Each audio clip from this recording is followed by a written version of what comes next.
Il y a 7 ans, M. Sarkozy, dans le journal Libération le 22 avril 2005, avait fait cette confidence.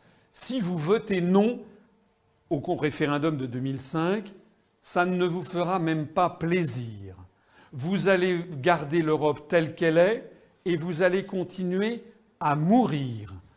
Ou alors votez oui, de toute façon, ça ne peut pas être pire qu'aujourd'hui. Vous voulez changer d'Europe, votez oui.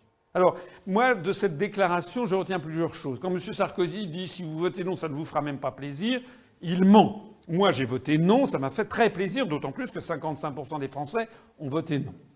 Ensuite, quand il disait en 2005 « de toute façon, ça ne peut pas être pire qu'aujourd'hui », il mentait, puisque la situation en 2012 est beaucoup plus grave qu'elle n'était en 2005. Et d'ailleurs, si nous continuons comme ça, en 2019, elle sera encore beaucoup plus grave qu'en 2012.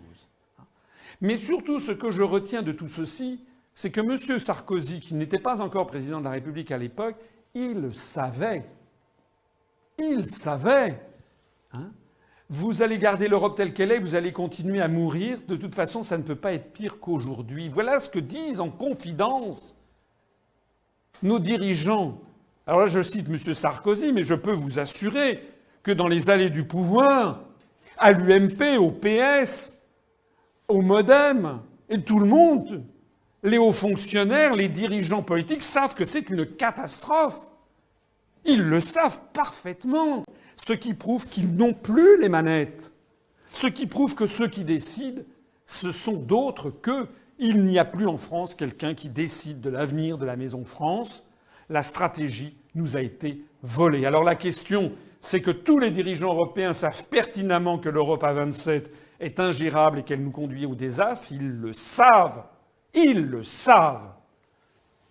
Alors pourquoi le cachent-ils au peuple ? Eh bien tout simplement parce qu'ils manquent de courage, que ce sont des carriéristes. Ils savent que s'ils l'avouaient en public, ils seraient aussitôt diabolisés dans les médias qui sont verrouillés par les intérêts euro-américains. C'est d'ailleurs ce qui m'est arrivé, puisque je me suis retrouvé dans un placard administratif à partir du moment où j'ai commencé à dire ce qui était la vérité.